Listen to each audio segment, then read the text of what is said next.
lesson 4, yeah, lesson 3 that I gave you. I'm still working on those, but I got you through chapter 7, verse 1. We were basically still on chapter 3. We ended last week on verse 15, where God told Solomon that he would give him the request of his heart and wisdom, and he woke and it was a dream. The question that was asked was, what is the most infamous illustration of Solomon's wisdom in history? Yeah, everybody knows that story, don't they? Yeah. Everybody knows the story about the 2 women who comes to Solomon with the babies, and one had died and one had lived, and they were arguing over who the live baby was. And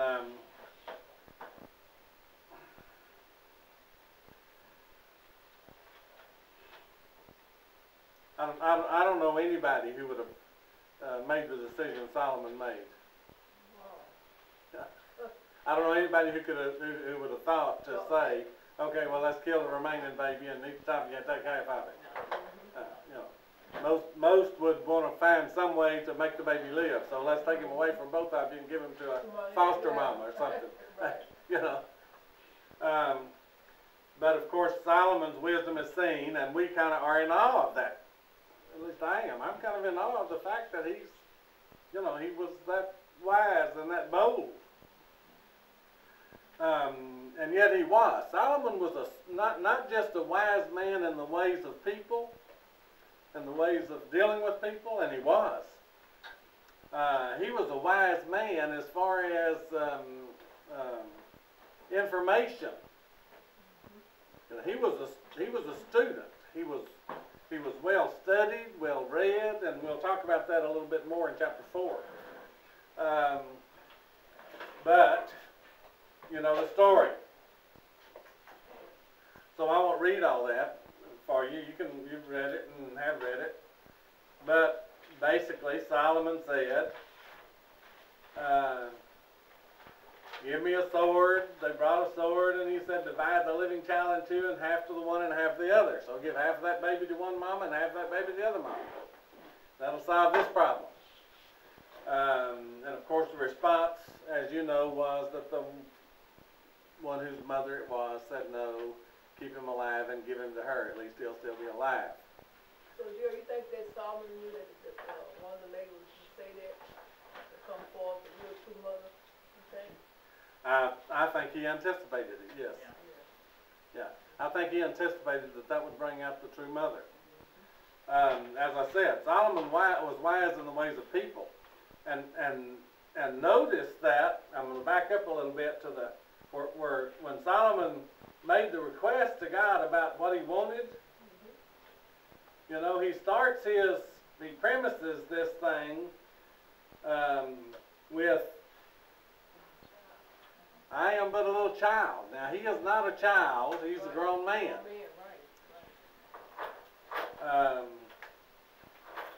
He's not the oldest of David's sons. Of course, probably the oldest of David's sons are dead now.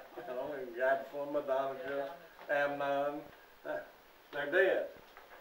We don't know anything about Chileab. But anyway, he prefaces his statement with, I'm a young man. And yet,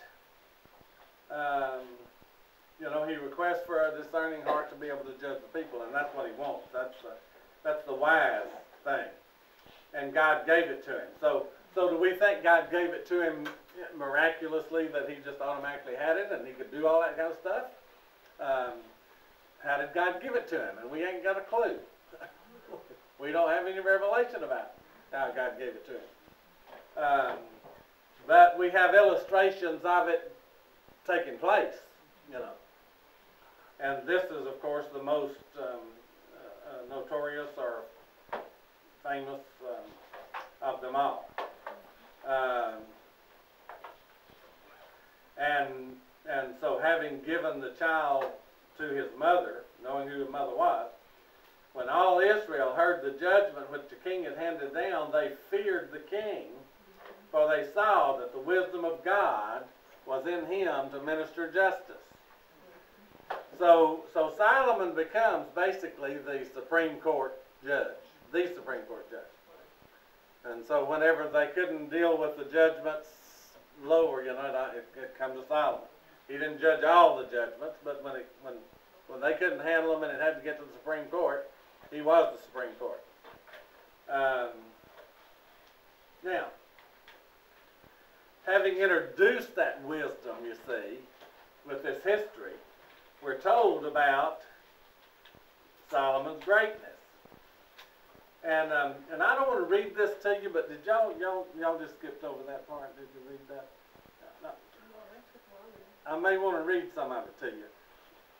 Is there anything in that stuff? Boy, we just kind of read it. Here were his officials, Azariah, the son of Zadok, the priest, and secretaries, and Benaniah and Jehoiada was over the army. And of course, we know Benaniah was one of David's mighty men. Zadok and Abiathar were priests. We know them from before. Azariah, the son of Nathan, that's interesting. Nathan probably the prophet, maybe. We don't know, but could be. But I want you to just notice a couple of things. Notice we get down here to Zabud, the son of Nathan, a priest. What? Was the king's friend. Now, why do we need to know that? And that could be the case, but what about? Well, let me move on down. There's some more stuff. So we get down here, we talk about all these men, and I'm not going to read it to you. But we get down here and we find. They've been heard the same thing heard. They do. Oh no, is that him? It's amazing that some Son of her.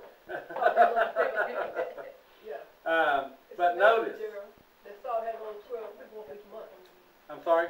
That Saul had those 12 priests once each month. Yeah.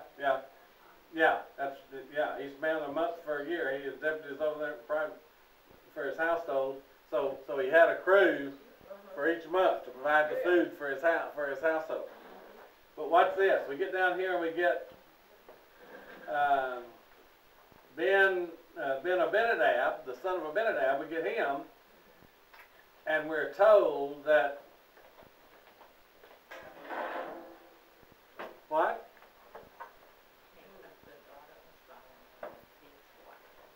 So this man was Solomon's son-in-law. And we move on down and we get all these names, y'all, all these names, and I don't want to bore you with names, but we get down here, and then we get Ahimaaz, who also married Basemath, the daughter of Solomon. So we got another one of Solomon's son-in-laws. So all these people are put in offices of authority in helping Solomon. So why do you think these people were put in offices? You think the old daddy-in-law wanted to take care of his son-in-law so his daughters was... I think that's what it is. I think the reason the friends mentioned, the guy that was mentioned as a friend of Solomon, I think Solomon is playing favorites. He's playing politics, but I may be wrong about that. If I became queen, I'd put in there. Yeah, but that's what politicians do, don't they? They put their friends and their supporters and all in offices, So anyway, that just interested me when I read that, y'all. I didn't, think about, we just list all these people, but in the middle of the list, we get these little descriptions. One was a friend of Solomon, one was a son-in-law of Solomon, another one was a son-in-law of Solomon. We just get those little tidbits of information that have nothing to do, per se, with what's going on, unless, at least as far as I'm concerned, unless it's that he is playing favorites on that. So, again... Son-in-laws are going to want to please him, so he's going to get his way. Everybody, he's picking people that are going to give him his way. And again, we see the humanity of all the subjects that's talked about. He describes them warts and all. He describes them good and bad. He describes their wants and not wants and so forth. That's just interesting to me. You can do that what you want to. There's 19 verses there, and then in the middle of all that, you get those three things. But we get the summation of Solomon's established kingdom. Judah and Israel were as numerous as the sand of the sea that's on the seashore in abundance. They were eating and drinking and rejoicing. As a matter of fact, look at verse 25. So Judah and Israel lived in safety, every man under his vine, every man under his fig tree. This was the era when Israel was the richest it was. This was the era after World War II.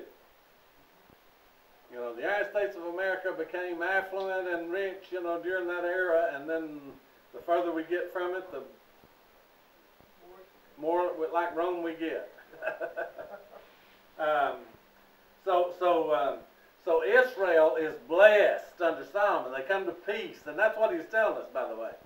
There's no war. Solomon's established. There's peace, and so he's going to build the temple of God. We'll talk about that in just a minute.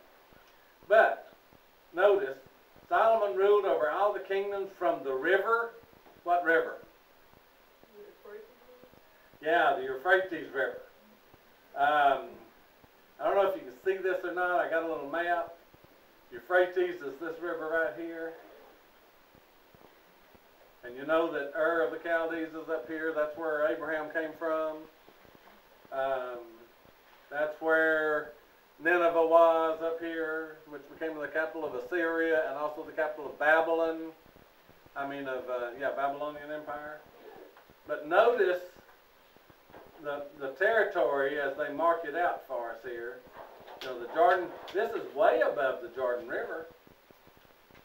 Syria's up here. He rules the Syrian area. Then we got the Sea of Galilee and the Jordan River coming down here. Can y'all see that? Dead Sea. So the territory. Now that just gives you a picture. I just kind of wanted to. From the river to the land of the Philistines to the border of Egypt, they brought tribute and served Solomon all the days of his life. So he ruled over those kingdoms, and they paid tribute to him. And how much provision did it take to feed his household for one day?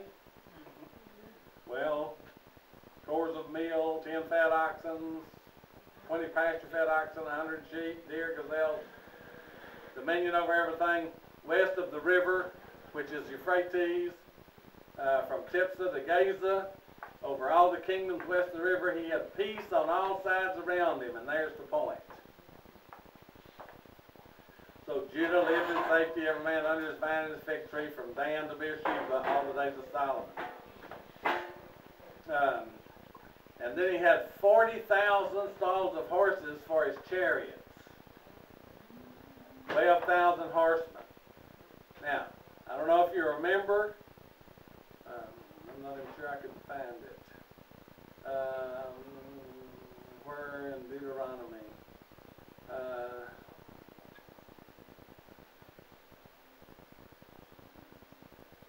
Anyway, is it Deuteronomy 18, y'all? I think that's where it's at. Where Moses tells them about the king. Was it starting 15? No, not 18. Must be 17.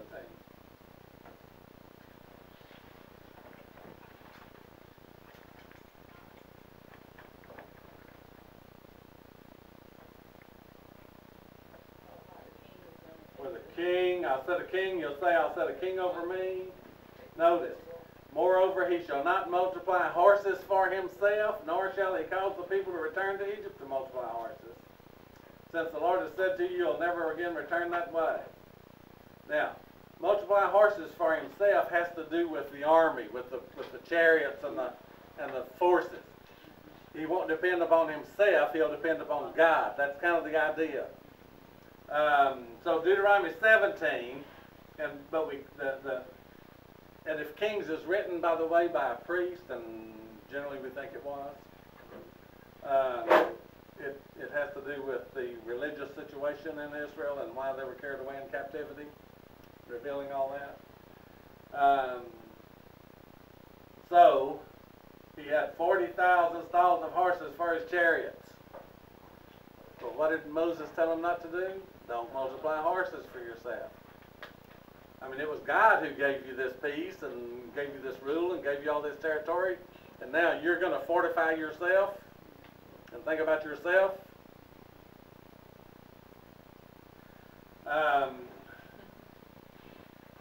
And by the way, interesting enough, think about how much they had to feed the horses. But that's another story. But verse 29 then gets us to Solomon's wisdom, his intelligence. God gave Solomon wisdom and very great discernment and breadth of mind like the sand that's on the seashore. Solomon's wisdom surpassed the wisdom of all the sons of the east and all the wisdom of Egypt. So all the Babylonian, or the Chaldees, oh, we think about that. And then all the wise men of Egypt. Remember, Solomon was raised in all the wisdom of the Egyptians, brought up in Pharaoh's house. Moses was that. I didn't say Moses was Solomon. Moses was raised up. So Solomon has greater wisdom than those from the north or from the south. Solomon made some dumb, choices with all his wisdom. Yeah, but remember, just because you have education, don't make you smart. but Solomon's wisdom was, and for the most part, very good. Because he starts off with the fact that he said, okay, let's divide that woman's baby and give the one half to one and one half to the other. And the real mother said, no, keep it alive. That's pretty wise. And then when later we'll read when Bathsheba comes from, not Bathsheba, from the David,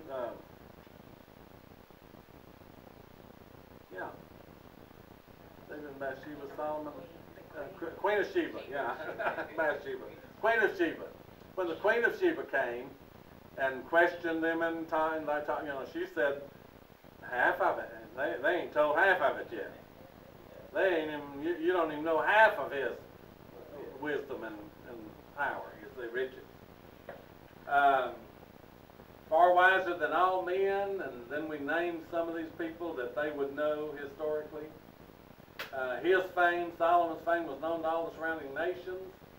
He spoke 3,000 proverbs. How many proverbs do we have?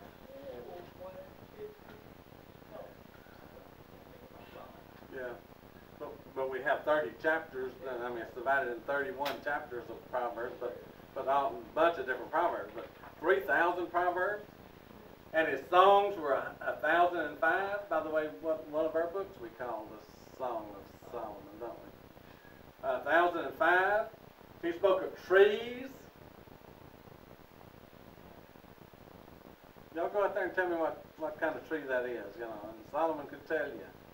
The cedar that's in Lebanon to the hyssop that grows on the wall, of animals and birds and fish and all the. So he had education about all that stuff. He could talk to you about all that stuff.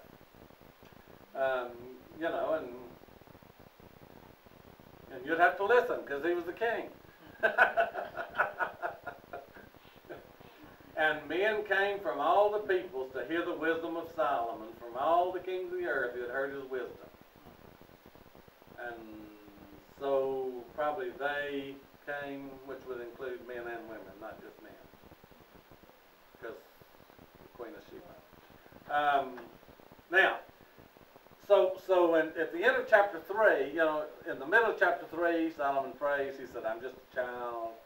I need wisdom to rule these people. And God says, that's a good thing that you ask. And because you didn't ask for riches and power and so forth, I'm going to answer your request and give you wisdom and discernment. But I'm also going to give you riches and power.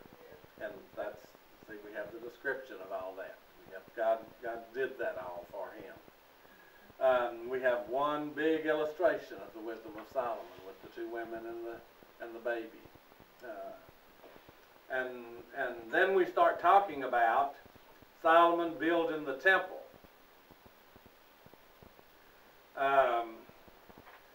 And this gets kind of humdrum, you know. Hiram sent to Solomon when he had heard that they had anointed him king, because he had been a friend of David, you see, and so that's why we know. Solomon sent word to him, and here we go. You know that David, my father, was unable to build a house for the name of the Lord his God because of the wars which surrounded him, until the Lord put them under the soles of his feet. So David conquered all the enemies. But now the Lord my God has given me rest on every side. There is neither adversary nor misfortune. No adversary or evil against us. So behold, I intend to build a house for the name of the Lord my God, as the Lord spoke to David my father, saying, your son, whom I will set on your throne in your place, he will build a house for my name. And we, of course, believe that came from 2 Samuel 7. When your days are complete and you lie down with your fathers, I'll raise up your descendant after you. He'll come forth and I'll establish his kingdom. He shall build a house for my name, and I'll establish his throne, the throne of his kingdom forever. That's Solomon. Or, by the way, there's it's interesting, by the way, in 1 Chronicles. And remember that 1 Chronicles is written when? When was 1 Chronicles written?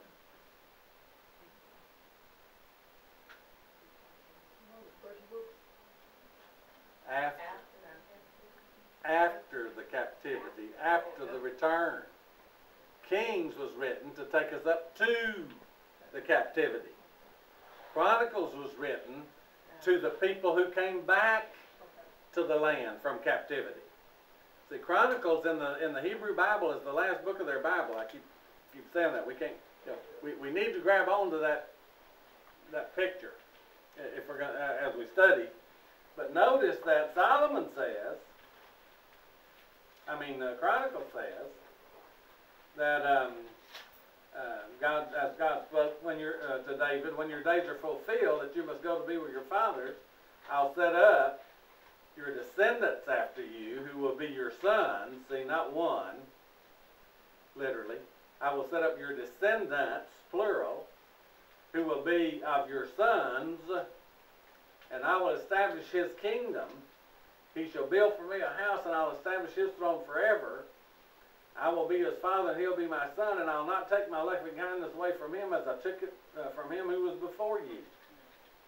So Saul. But I will settle him in my house and in my kingdom forever, and his throne shall be established forever. Now, notice that in the Chronicle account, he don't say, if he commits iniquity, or when he commits iniquity, I will chastise him with a rod of iron, like he said through Nathan in the book of Samuel. That says nothing about when he commits iniquity, or if he commits iniquity, I'll chastise him. Chronicles says nothing about that. I think Chronicles is given, and the story of Chronicles is given, to remind them that God is, the promises are not through. God's still going to bless them with that king.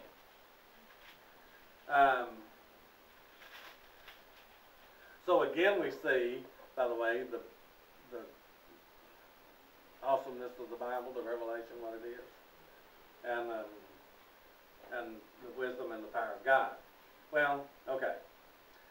I intend to build a house in the name of the Lord my God, as he spoke to my father David, saying, your son. So therefore command that they cut for me cedars from Lebanon. My servants will be with your servants. I'll give you wages. So I'll send servants up there to help cut the cedars, and I'll pay you for the wages of those of your workers. And by the way, interestingly enough, we go down to see this. Let me go ahead and do this right now while I'm thinking about it. In 1 Samuel, is it 15? In 1 Samuel, no. When the Israelites told Saul, it's before that.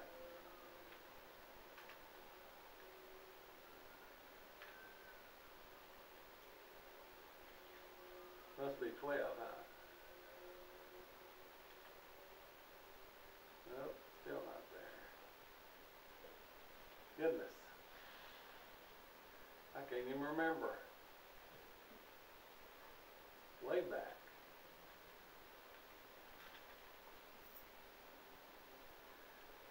All the way back to 8. I'm sorry. It came about when Samuel was old, he appointed his sons to judge. However, they did not walk in his ways. All the elders gathered together and said to him, Behold, you have grown old, and your sons do not walk in your ways, so appoint a king over us. And so we want a king like the nations. And listen, here will be the procedure of the king who will reign over you. He will take your sons and place them for himself in his chariots and among his horsemen, and they will run before his chariots. He's going to take your sons and make them his servants. He will appoint himself commanders of thousands and fifties to do his plowing and reaping for his harvest. They'll have to work for him, make weapons of war. He'll take your daughters for perfumers and cooks and bakers. He'll take the best of your fields and your vineyards and your olive groves and give them to his servants. He'll tax you to death.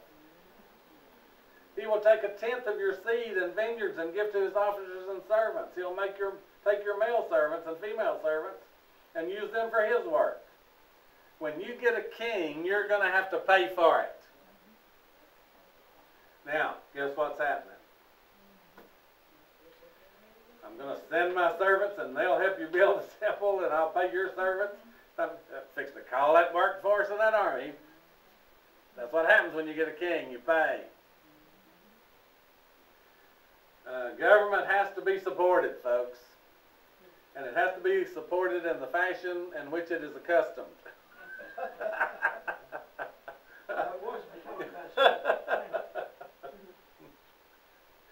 I keep telling Judy I'd like for her to support me on the manner in which I would like to be accustomed.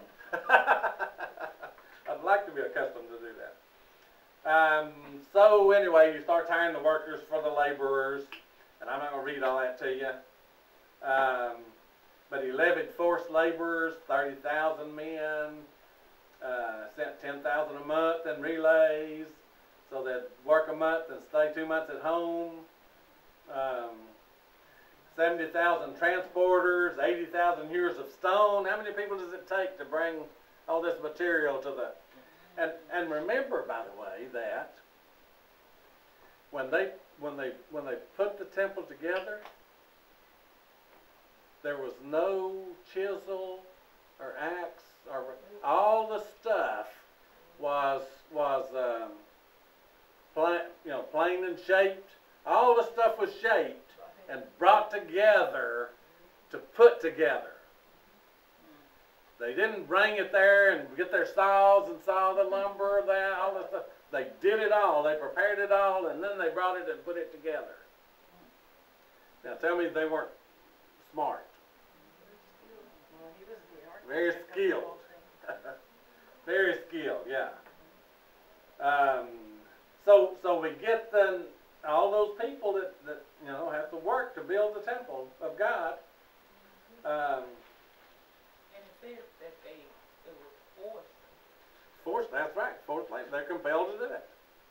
Solomon said, okay, I want you, and you. Come on, go get it. I wonder what the ones that decided they wasn't going to do it. Because when we had the draft and you didn't do it, you had to go to jail. Oh, yeah. Go to jail or go to Canada. Yeah. Forced, I keep telling the story, when I graduated high school and moved to Houston, I turned 18, and they were drafting 18-year-olds. And it was about a year and a half, and I got my draft, and Judy and I just got married when I got my draft, but they weren't drafting married men, they were drafting single men. So I took it down and got my orders canceled. A year later, I got another order to go take a physical to be drafted. And they were drafting married men, but they were not drafting married men with children. Wow. And Tommy was born. So I went down and got my orders canceled. So I never got drafted. I guess they quit sending me letters because they thought I'd keep having kids. I don't know. Christmas is outdoing us. But you had to, you know, if you fit the qualifications, you had to go, and you didn't have any choice in the matter. So yeah, they were forced labor. And then he gives us kind of little history. It came about in the 480th year after the sons of Israel came out of the land of Egypt. In the 4th year of Solomon's reign over Israel, that he began to build the house of the Lord. Now, Saul, somewhere in the neighborhood, Saul became king about 1040 BC. David became king about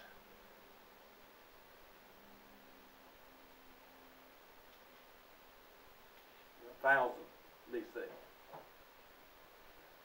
Solomon became king about 640 years. Saul reigned 40 years, David reigned 40 years, Solomon reigned 40 years. So figure from 40, 40, and 40. So in the 4th year of Solomon, after then the house of the Lord is being built. And then he starts talking about its length was 60 cubits, its width was 20 cubits. Now, how long is a cubit? From your arm to Yeah. your right hand. Yeah. From your tip of your finger to your elbow. So somewhere around, foot and a half or so. Close to 3 feet. Now, I don't know if there's a picture of the tabernacle. Remember the tabernacle? And they had the fence around it, and then they had the altar where they burnt the sacrifices. They had the laver, and then of course the tabernacle was divided into the holy place and the most holy place.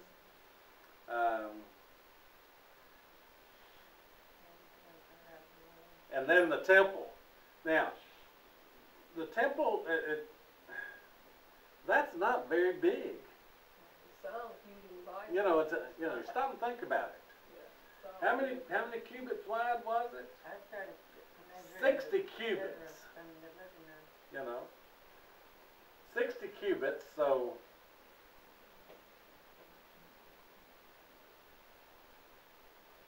half that again. So 90 feet. That's not much, you see. It's not great, and yet we talk about historically and all. We talk about Solomon, the magnificence of Solomon's temple, and the magnificence was not in its bigness; it was in its elaborateness. It was the gold and the cedar and all that he put into it, everything that he made to do it. And you see you get this is just the court place here. So this was like the tabernacle fence around the tabernacle, and the gate would be coming in here, and the altar would be here, and the laver would be here, which is called the sea. We'll talk about that in a minute. And then you go up into the holy the holy place, and then you go into the holy of holies.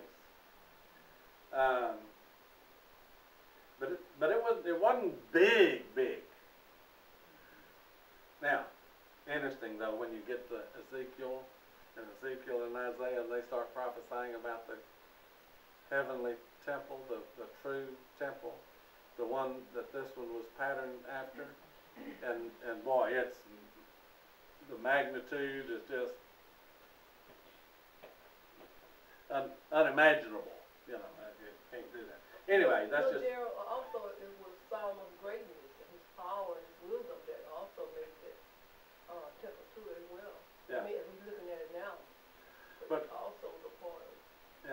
remember when you read Ezra and Nehemiah, you know, and I think it's the book of Ezra where it says that when the temple was built after they came back out of captivity, when they finished the temple, the elders, well, everybody sat down and wept.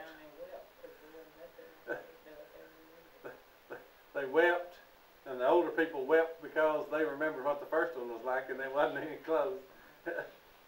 and the younger ones wept because it was the temple. They're back home and got the temple. Now, but that's just, you know, I thought that would be something to help your mind. So I won't read all this to you. You can read that, and we don't read it. We just kind of hold on and move on. The walls and the stone and all that kind of stuff in the lowest chamber. But the word of the Lord came to Solomon, saying, concerning this house which you're building, if you'll walk in my statutes and execute my ordinances and keep all my commandments by walking in them, then I will carry out my word with you, which I spoke to your father David. I will do what? I will dwell among the sons of Israel. Now, remember when they built the tabernacle, and the people told Aaron, we don't know where Moses is. We ain't heard from him for 40 days. We ain't heard a word from God, so make us a god. And he built that golden calf, and God told Moses up there, you know, what they were doing, and Moses comes down, and God says he's angry with them. And basically what God said, I'm giving you the Jeroboam commentary now, was you can scrap that tabernacle. You can tear it all up and throw it away, because I ain't going with you. And Moses said, if you don't go, then we can't make it. And so God relented and said, okay, set up the tabernacle. That'll be my tent. And that was God's tent when they traveled. So when they traveled and they set up and stopped, when they set up their tents, they set up God's tent because God was dwelling in the midst of them. But that's what he's saying here, you see. What he's saying here is that if you'll do these things, if you'll respond to me like you ought, then I'll dwell in this house, you see. I'll dwell with the sons of Israel and not forsake my people. So Solomon built the house and finished it. And of course we have the description of the finish of it. The 40 cubits long and so forth. The inner sanctuary, so we get the holy place and the Holy of Holies. He overlaid it with pure gold. Overlaid the whole house with gold until all the house was finished. The altar was overlaid with gold. The inner sanctuary, he made 2 cherubim of olive wood, each 10 cubits high. Remember the cherubim are those that sit over that Ark of the Covenant? What is olive wood? Is that wood treated with olive oil? Or wood from the olive tree, you know, and maybe the polish and all the more elaborate than the cedar would be the kind of the contrast. 5 cubits was the wing of one cherub. 5 cubits the wing of the other. So from the end to end, remember they sat beside each other and they did like this. So one's over here and the other one's inside wing touches this one, and they spread over that mercy seat of God, the Ark of the Covenant.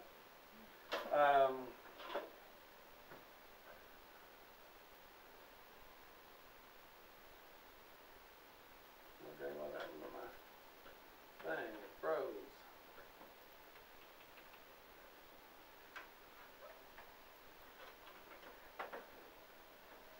Huh.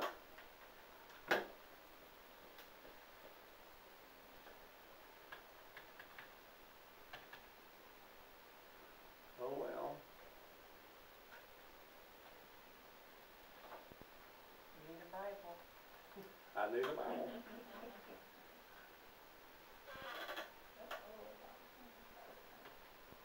Well, it's not doing nothing.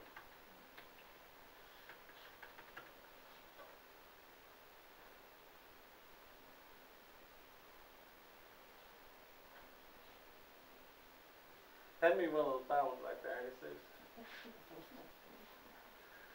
There's one right there on the Bible. New American Standard. Should be that black. Thank you, sir.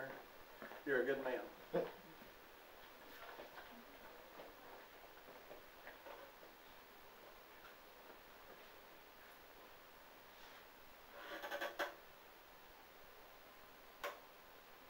You didn't even turn them back on. Okay.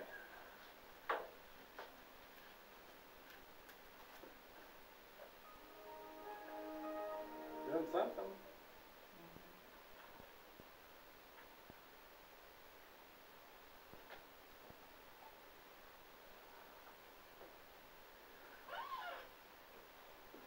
Well, I'm in Second Kings, not First Kings.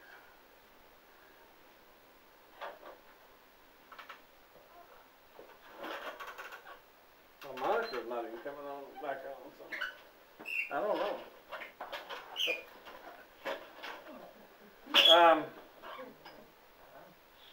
Okay. So, we're about 29, 629. He carved the walls of the house round and engravings of cherubim, so he had cherubim engravings on the wall and so forth. The doors and go all the way down to verse 37. In the 4th year, the foundation of the house of the Lord was laid. In the 11th year, which is the 8th month, the house was finished. So it took them from the 4th year of Solomon to the 11th year, so 7 years to finish the temple. By the way, You did a lot of detail though. 7 years to finish the temple, and they had no cranes and Right. 18-wheelers and Everything was carved. nothing to, no electric tools, all hand. But look at chapter 7, verse 1. Now Solomon was building his own house 13 years. Now, I'm going to tell you folks, Solomon's house was bigger than the temple. Much larger than the temple. He was a king. So Uh, and probably more gold. And the windows were huge. and paneled it with cedar and all the stuff that he made, and I'm not going to read all that to you. You can read it. The costly stones and the firs. Talks about in verse 12, the great court all around had 3 rows of cut stones. So the court around his house speaks about the workers and even names some of the workers who were craftsmen, craftsmen and so forth. But there was a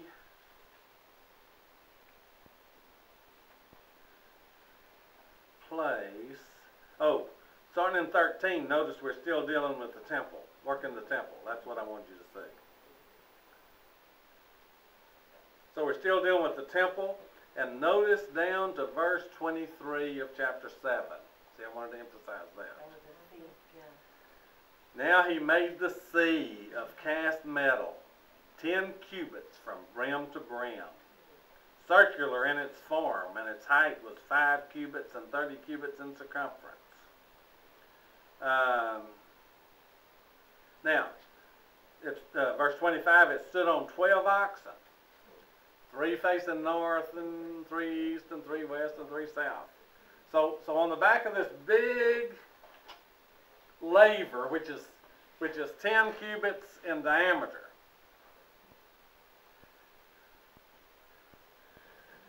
so diameter is a cross, right? Circumference would be around. Now, this is the laver that set out in front of the tabernacle. Remember in the tabernacle where they washed and went in? This is the laver where the priests, when they served in the temple, For an example, before Zechariah could go in the temple to do his daily temple service, you know, in Luke chapter 1, he would have to wash in that laver and go in. It's a ceremonial clean. Well, the point that I want to make, folks, is that when you get to Revelation and you get to chapter 21 and 22, and he's describing the heavenly Jerusalem and the temple, and he says there was no more sea, that's the sea he's talking about. He's not talking about the sea of the ocean or whatever. He's talking about that sea that's set in front of the temple. There's in the heavenly spiritual temple, there's no longer a need for the sea or the laver, because you don't go in and out of this temple. You live and do your ministry in the temple. You are spiritually always in the temple. You don't have to wash and then go out and get unclean, and you come back in, you wash again, and get to come back in. See, that's the whole point of that heavenly picture. And we don't see that, you see, because we don't study about the Old Testament. And we don't think about the application. But we ought because of the book of Hebrews. We ought to do it because of the book of Hebrews. Because the book of Hebrews tells us about the typology of the sacrifices, the sprinkling with blood, the covenant. Hebrews tells us that the physical was dealt physically, but the spiritual, you see, is different. And the physical is based on what God's, the spiritual reality of what God was revealing. And see, we don't do it. We just don't, because it's not very interesting. Well, I think a lot of times too, girl, we want to make the spiritual just like the physical. Yeah, and that's true. That's true. Because Linda, we were talking about that yesterday. When we was talking about the unseen realm, where the spirit goes, when it parts from the body, and we were talking about that, and I told Linda, I said, well, it's got to be different than here, because I'm crying, and think about Mom and missing her and all of that, and I don't think she's doing that in the spiritual realm, Yeah. It's different, it's not the same. Yeah, and yet, physical and spiritual are not in opposition to each other. See, it's the carnal or the fleshly, but when normally we think fleshly, we think physical. But the carnal and the spiritual, that's in opposition to each other. Physical is not. But see, that's part of the process. And what's God doing for you? Wiping your tears away. Wiping away your tears from your eyes. Why? Because you're in heavenly places. See, so you get the comfort from God. You get the God. People who are outside the kingdom don't get that, folks. They don't get that. See, the heavenly spiritual reality is we're living it. We're living it now. But we can't see that because we want to see the physical. Well, that's where I want to show you, and you get through chapter 7. We'll start with chapter 8 next week, y'all. But that's the place. You see, read those things. Don't just skip over them. Even if you just read through it, read it and see, the detail that he wants you to see. You'd never see that two of those people were Solomon's sons-in-laws, and one of them was his friend, if you didn't read about the workers. You'd never see that.